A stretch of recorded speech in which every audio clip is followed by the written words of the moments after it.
Баршаға сәлем достар, менің есімім Асем, каналыма қош келдіңіз.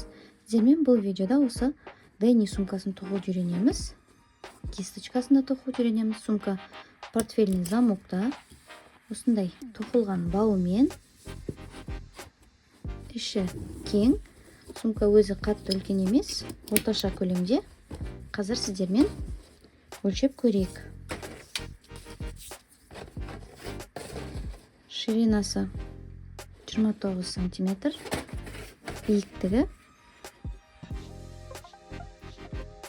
23 сантиметрде шығады. Тоқылуы өте қарапайым, галочка узормен тоқылады. Ендеше баршаңызға сәттілік. Бізге керекті заттармен таныс болайық. Трикотажный жіп, менде алтын нитка. Сіздер кез келген басқа трикотажный жіп алсаңыздар болады. Главный жуандығы сәйкес келсе болды. 7-9 мм. 300 граммға 100 метр бар бұл бір мотокта.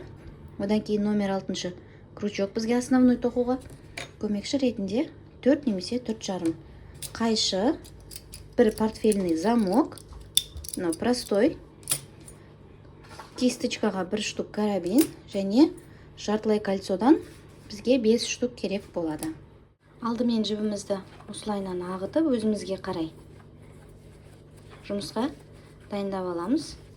Және жұмыс тоқу барысында осылай тартып отырып тоқимыз. Тоқуды бастаймыз. Кішкене ғана кончик қалдырып, 14 воздушный петля санаймыз.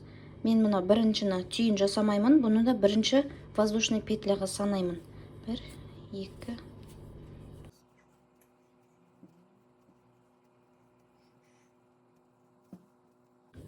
міне 14 воздушный петля теріп алдым. Енді мына бірінші петляны тастап, қараңыздар, артындағы петлялардан тоқитын боламыз. Мына біріншіні қалдырамыз, екіншісінен бастап столбик без накида тоқимыз. Қатар біткенше 12 столбик без накида тоқимыз.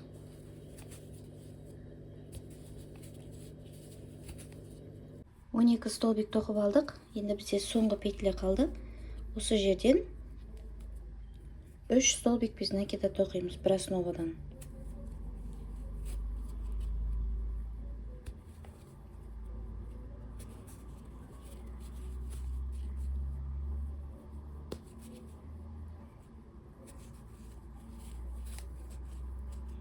Міне 3 столбик тоқып алдық. Енді 12 столбик без накида тоқимыз мұна қатардан.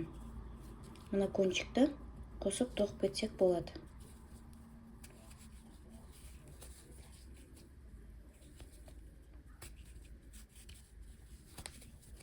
Дәл мұна столбиктардың қарама қарсы бетінен алып тоқимыз.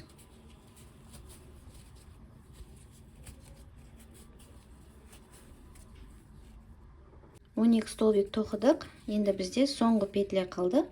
Осы жерден 3 столбик без накида тоқимыз бір жерден.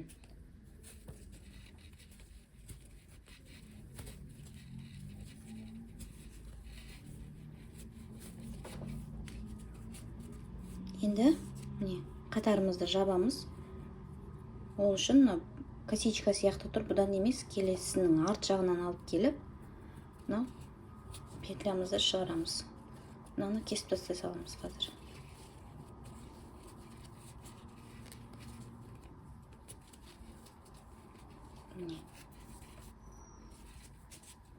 Бізде бірінші қатарымыз бітті. Общий 30 петля болу керек. Енді екінші қатарды тоқу үшін, қараңыздар, бірінші қатардағы столбик осының дәл ортасынан алып шығамыз. Қараңыздар, қай жерден шығып тұр. Кончик кесіп тастайын. Көрдіңіздер ғой да? Осы жерден жібімізді алып шығамыз. Енді осы жіптен мына жібімізді шығарамыз.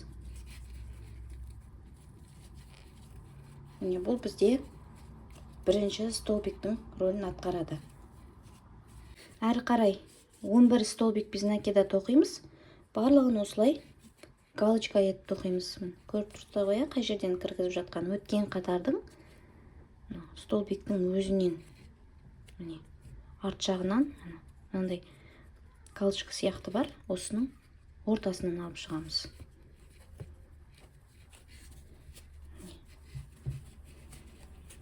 Бізде мынаны қосқан кезде общий 12 столбик болу керек.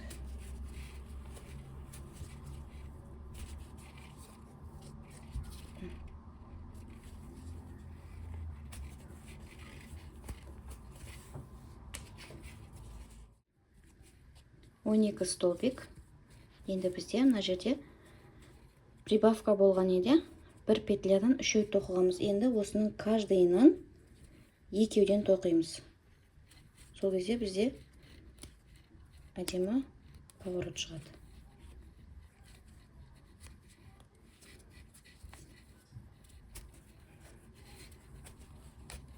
Бір. И осы жерге екі. Келесінен де солайынан тоқимыз.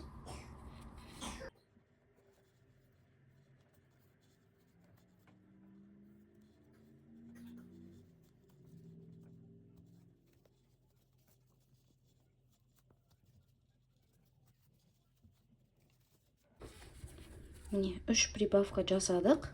Енді былай қарай 12 столбик біз накида тоқимыз.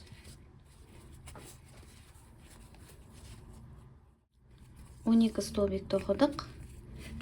Мына жағынан да дәл солай прибавка жасаймыз.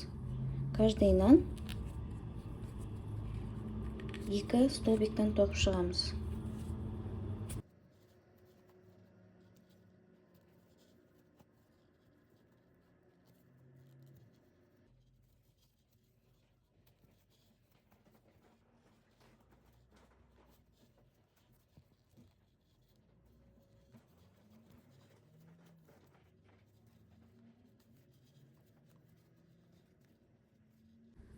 Екінші қатарымызды жабамыз.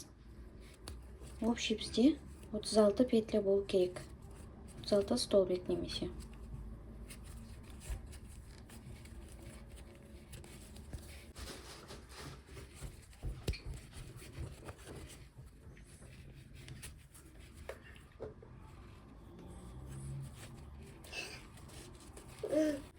Әрі қарай 11 столбик тоқимыз.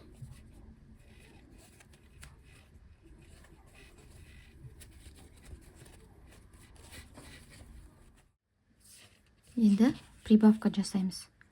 Двойной, одинарный, двойной, одинарный, двойной. Яғни бізде 3 жерде прибавка болады.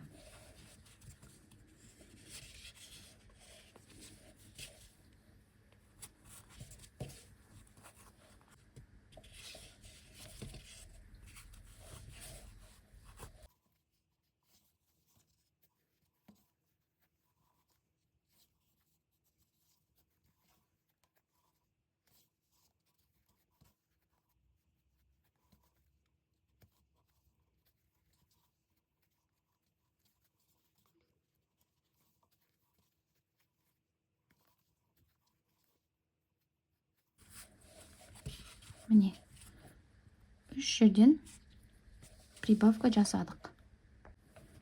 Әрі қарай одинарныйдан 13 столбик біз накида тоқимыз.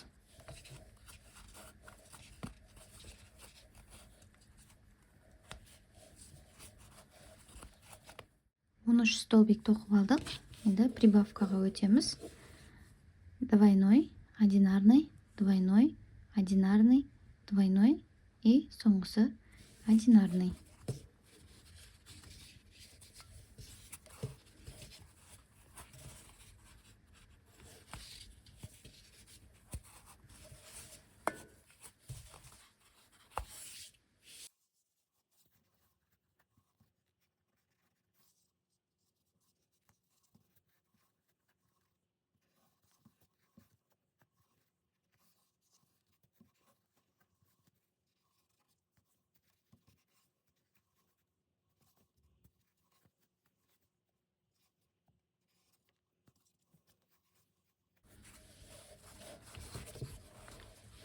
Міне 1, 2, 3 двойной прибавка жасадық. Үшінші қатарды аяқтаған соң бізде жалпы 42 петля болу керек. Қатарымызды жабамыз. И бірінші петлямызды тоқимыз. Әдеттегідей дәл сол соединительныйдың орнынан жасаймыз. Бұл жер кішкене қысылып тоқылғандықтан петляларыңызды шығару сәл қиындау болуы мүмкін, бірақ егер мына тоқып жатқан крючоктарыңызбен шығару қиын болса, кішірек крючок алып, сонымен оңайырақ шығаруға болады. Міне бірінші петлямыз тоқып алдық. Енді әрі қарай 13 столбик тоқимыз.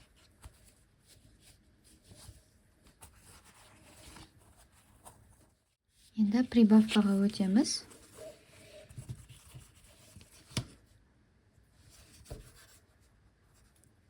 Двойной, екі одинарный, двойной, екі одинарный, двойной.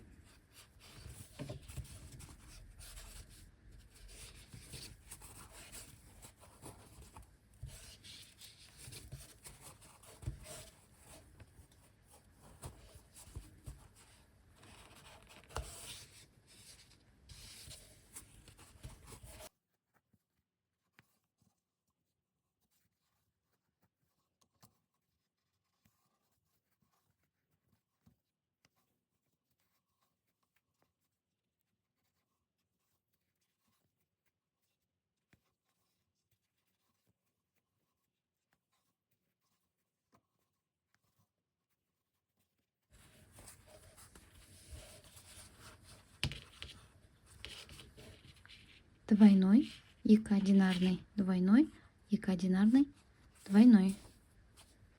Әрі қарай 14 столбик тоқимыз.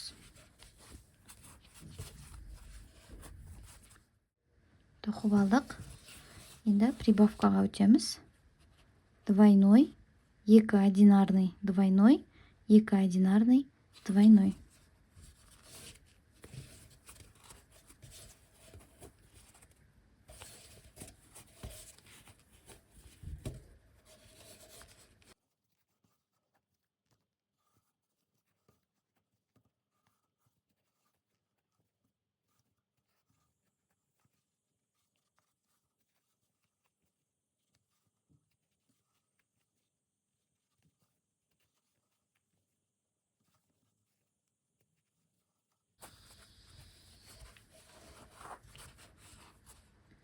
Двойной, екі одинарный, двойной, екі одинарный и не двойной. Төртінші қатарымызды жабамыз. Төртінші қатарымыздың соңында бізде 48 петля болу керек.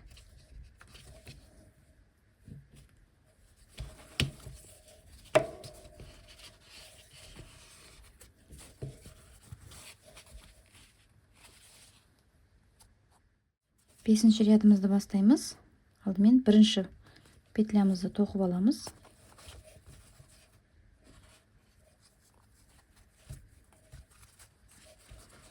Әрі қарай 11 столбик тоқимыз.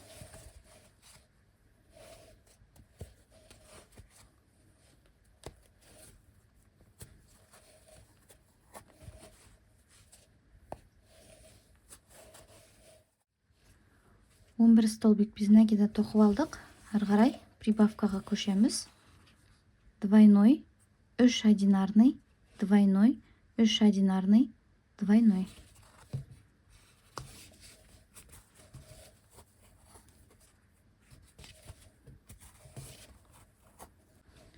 Үш прибавка жасадық. Двойной, үш одинарный, двойной, үш одинарный, двойной. Әрі қарай 15 столбик без накида тоқимыз.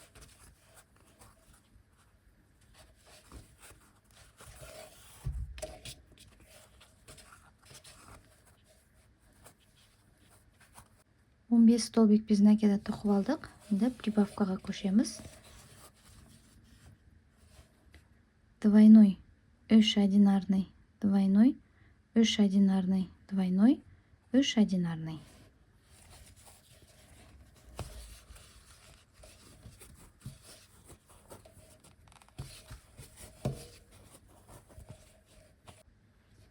Прибавкамыз тоқып алдық. Двойной, 3 одинарный, двойной, 3 одинарный, двойной и 3 одинарный. 5-ші рядымызды жабамыз. 5-ші рядты аяқтаған соң бізде общий 54 петля болу керек.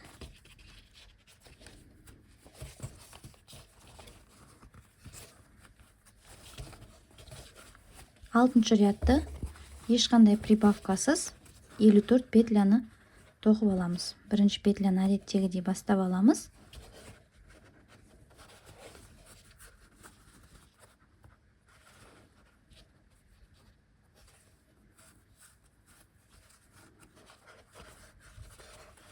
Әрі қарай ешқандай прибавкасыз тоқимыз. Алтыншы қатарымызды аяқтадық. Әдеттегідей қатарымызды жабамыз.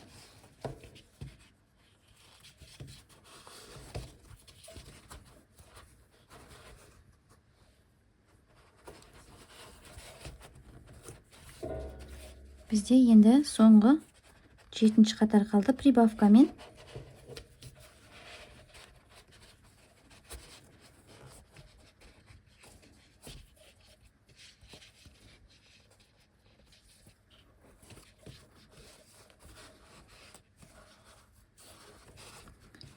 Енді 13 столбик без накида тоқып аламыз.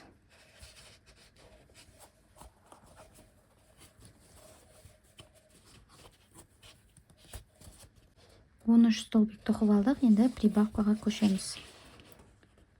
Прибавка 4 одинарный, прибавка 4 одинарный и прибавка.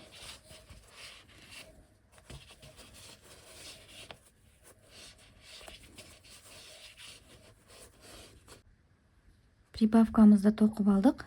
Двойной, 4 одинарный, двойной, 4 одинарный, двойной. Енді былай қарай 14 столбик без накида тоқимыз. Тоқып алдық. Енді прибавкаға өтеміз. Двойной, 4 одинарный, двойной, 4 одинарный, двойной, 4 одинарный. Тоқып алдық. Двойной, 4 одинарный, двойной, 4 одинарный, двойной, 4 одинарный. Қатарымызды әдеттегідей жабамыз. 7-ші қатар біткен соң бізде жалпы 60 петля болу керек.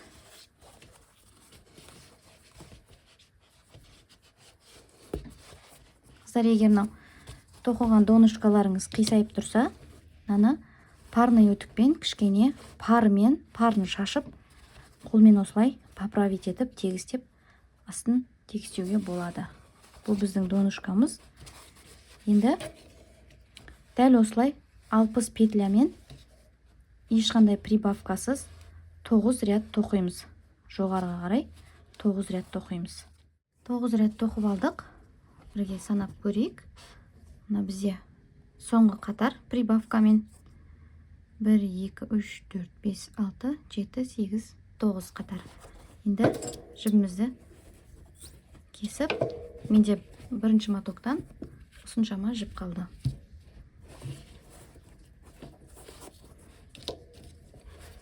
Жібімізді қазір мына столбиктардың ішіне жасырып шығамыз. Қатарымызды жауып аламыз алдымен.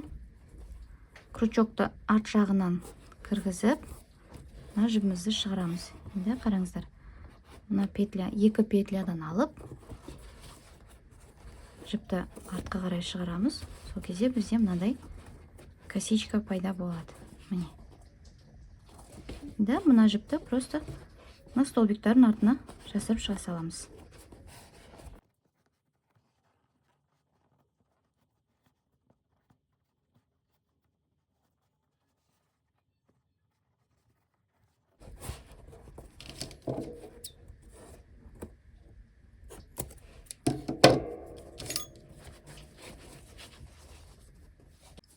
Сумкамызды екінші түспен жалғастырамыз енді. Мен ана жердегі шовты жанына ауыстырып жатырмын. Сумкамызды бұлай беттестірген кезде тең жартысындағы петлядан алып тоқимыз. Енді қараңыздар, осы жерде түсіндіре кетейін. Мына косичканың артқы стенкасынан аламыз, және мына галочканың артынан, міне көрдіңіздер, қалай шығардым. Галочканың артқы барлық несінен алып, ортасынан алып тоқимыз. Екінші жібімізді де дәл осылай дайындап аламыз. Міне кішкене тартып тоқимыз.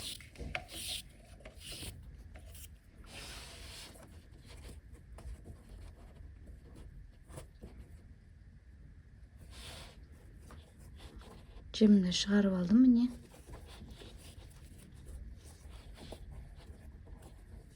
Бір воздушный петля. Енді дәл осылай жалғастырамыз. Мынау косичканың артқы стенкасынан және мына жақтағы галочканың артынан шығардым. Мына кончикті қосып тоқып кетеміз. Столбик без накида. Міне кіргіземіз. Галочканың артынан шығарамыз. Кіргіземіз, міне ортасынан. И галочканың артынан шығарамыз.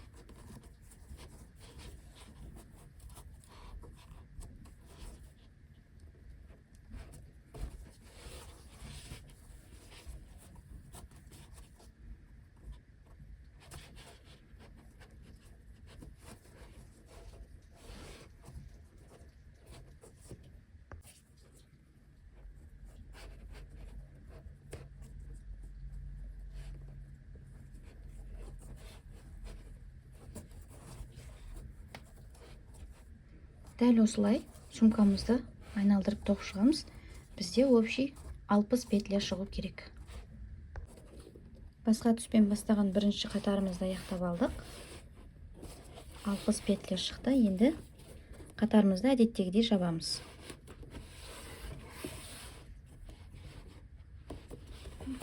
Алдын қалай жаттық? Басқа түспен тоққан кезде дәл солай жабамыз қатарымызды. Узорымызды дәл сол алдыңғы галочка узорымызбен жалғастырамыз. Бірінші петлямызды жасап аламыз. Әрі қарай галочкамен жалғастырамыз.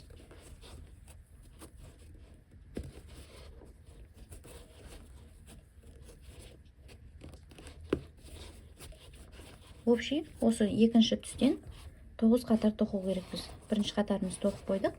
Енді жоғары қарай тағы 8 қатар тоқып аламыз. 9 рядымызды тоқып аяқтап алдық. Бірге санайық. 1, 2, 3, 4, 5, 6, 7, 8, 9. Енді біз жібімізді кеспей, сумкамызды пока шетке ала тұрамыз. Енді сумкамыздың бауын тоқуға кірісеміз. Астыңғы жақтағы түсіндегі түспен тоқимыз бауын. Примерно 15-20 сантиметрдей кончик қалдырамыз. 53 воздушный петля тереміз.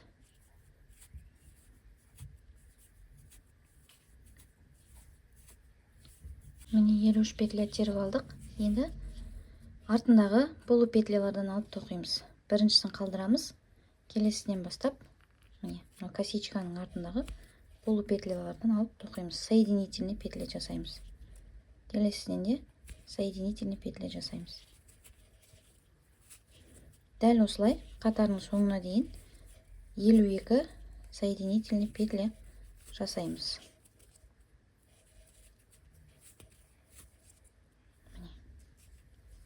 Мынау косичканың артындағы полупетлялардан тоқимыз. Бірінші қатарымызды аяқтап алдық. Бір воздушный петля, каждый қатар аяқталған соң бір воздушный петля жасаймыз. Енді арт жақтағы стенкасынан алып тоқимыз. Соединительный петля. Келесінен де соединительный петля. Тек артқы стенкасынан алып тоқимыз. Қатарымызды аяқтап аламыз. Бізде жалпы 52 соединительный петля шығу керек. Және үшінші, төртінші қатар тоқимыз. Біз қазір сіздермен екінші қатар тоқып жатырмыз. Жалпы 4 қатар тоқып аламыз. дәл осылай тоқып алыңыздар. Сіздермен 4-ші қатардың соңында кездесеміз. Аяқтап алдық 4 қатарымызды. Енді жібімізді примерно 20 сантиметрдей кесіп, былай шығарамыз. Назар аударыңыздар, мына екі кончиктар ручкамыздың екі жағында орналасу керек. Дәл осындай сумканың екінші ручкасын тоқып алыңыздар. 4 қатардан екі кончигі екі жағында болу керек. Енді портфельный замок орнататын деталін тоқимыз. Кончик қалдырамыз. 13 воздушный петля тереміз.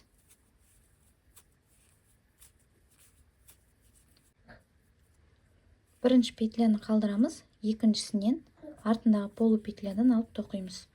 Соединительный петлямен. Дәл жаңағы сумканың ручкасын тоқыған сияқты. Бізде 12 петля шығу керек. Дәл осылайнан 4 қатар тоқимыз. 12 петлядан.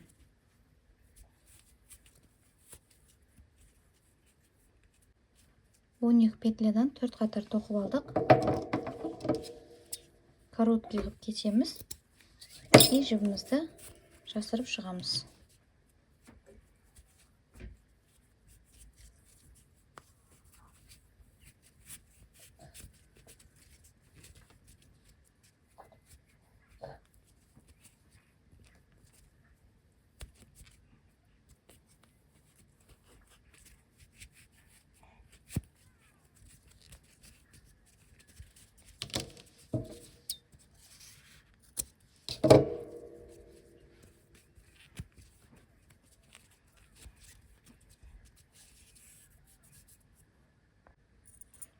Енді мына полукольцаларымызды орналастырып шығамыз. Бізде 5 штук. Екеуі бір неге? Бір бау үшін, екеуі екіншісіне, мына біреуі портфельный замоктың держателіна. Қазір осыны орналастырып шығамыз.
Не дәл осылай мына 4 полукольцамызды орналастырып шығамыз. Біз мына деталіміздің екінші жағына портфельный замогымызды орналастырамыз.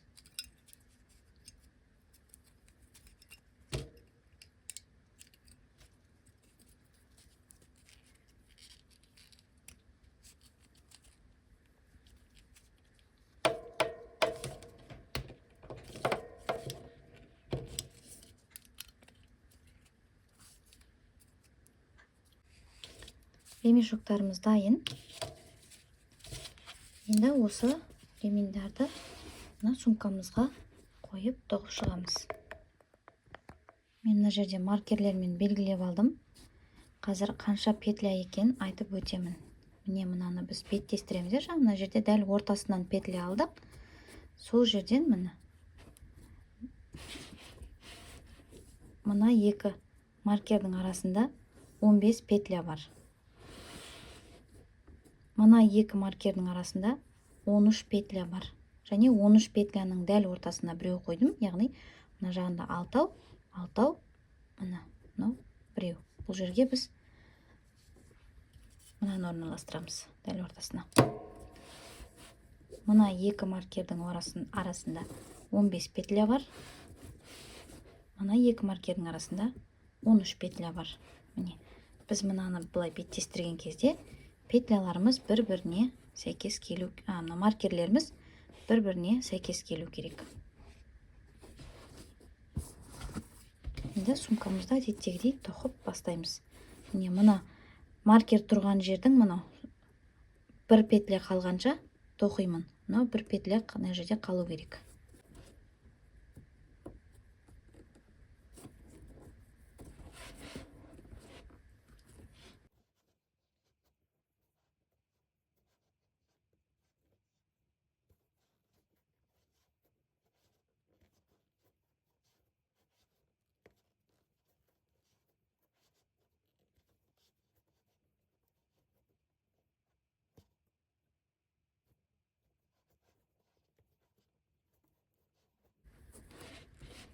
Міне, маркерге бір петля қалды, тоқылмаған. Маркерді шешеміз. Енді осы жерден бауымызды қосып тоқимыз. Міне, осы 1, 2, 3 петляға бауымызды тоқып кетеміз қосып. Ұстап тұрамыз мынаны.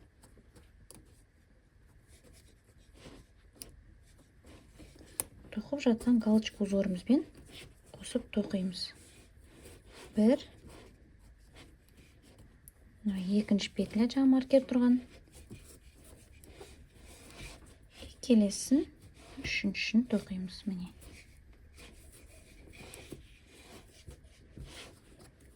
Енді мына маркерге дейін 4 петля тоқимыз. 1, 2, 3, 4.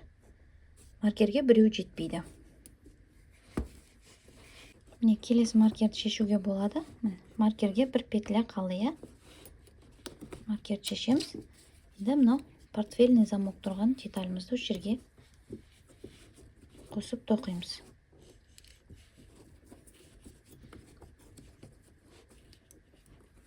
Үш петляға тоқимыз.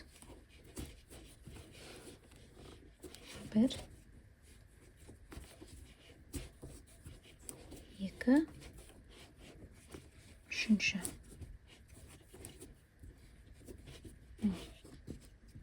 Енді келесі маркерге дейін біреу тоқылмай қалады, яғни 1, 2, 3-тен баудың екінші жағын тоқимыз. Оған дейін 4 петля тоқимыз. 1, 2, 3, 4.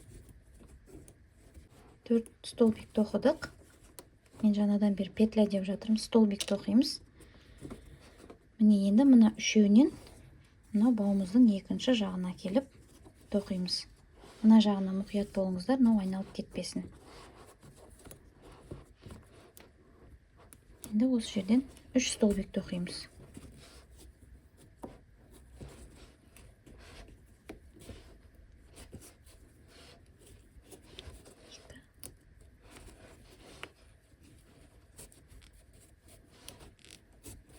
Үшінші. Енді мына маркердің алдындағы мына петляға дейін галочка узормен тоқып аламыз. Тоқып келдік. Маркерге бір столбик жетпейді. Маркерімізді аламыз. Енді екінші бауымызды қойып, осы жерден 3 столбик тоқимыз.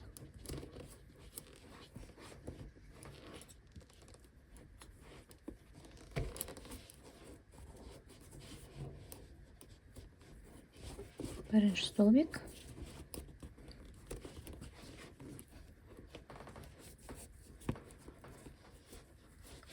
Екінші.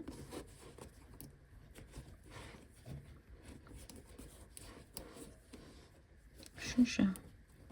Әрі қарай жалғастырып тоқып кете береміз. Мына маркерге бір петля жетпей тоқып аламыз. Тоқып алдық. Маркерімізді шешіп, бауымыздың екінші жағын қосып тоқимыз. Бауды қараңыздар, айналып кетпесін.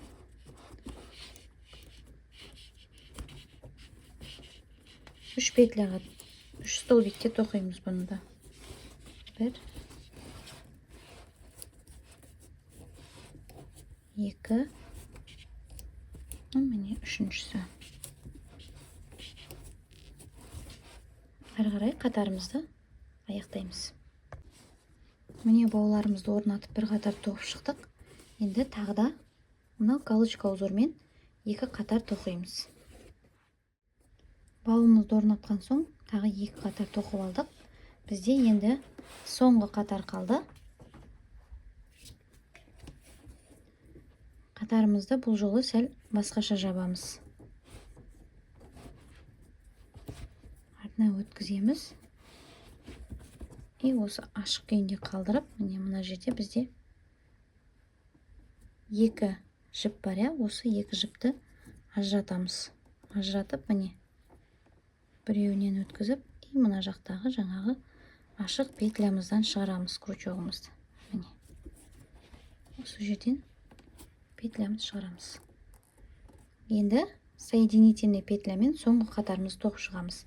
Косичканың артқы стенкасынан алып, соединительный петля жасаймыз.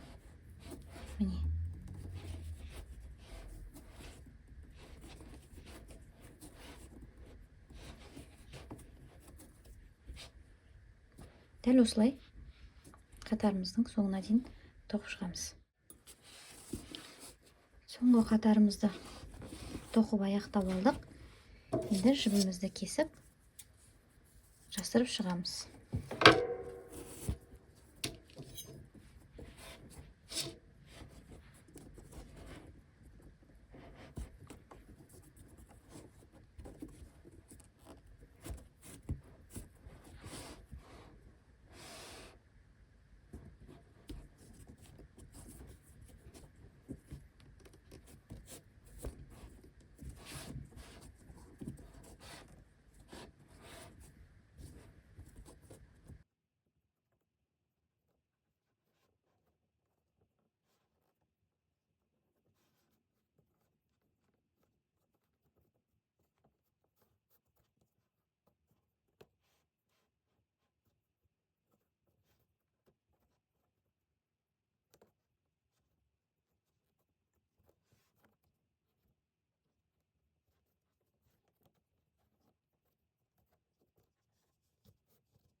Енді бізге портфельный замоктың мына деталін орналастыру керек сумкаға.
кисточкасын жасау үшін екі түрлі цветтен де қолданамыз.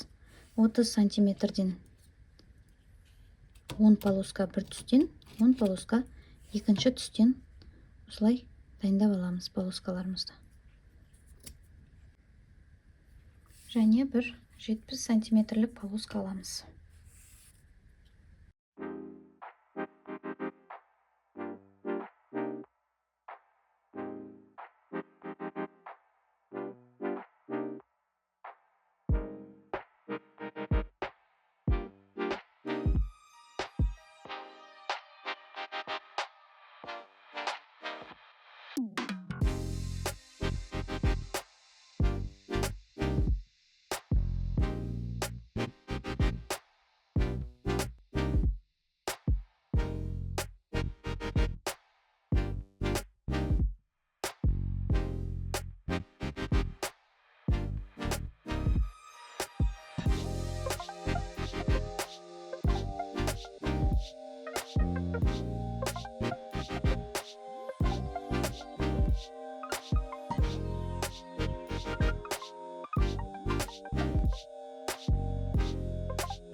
Бүгінгі видеомызда осындай сумка тоқыдық.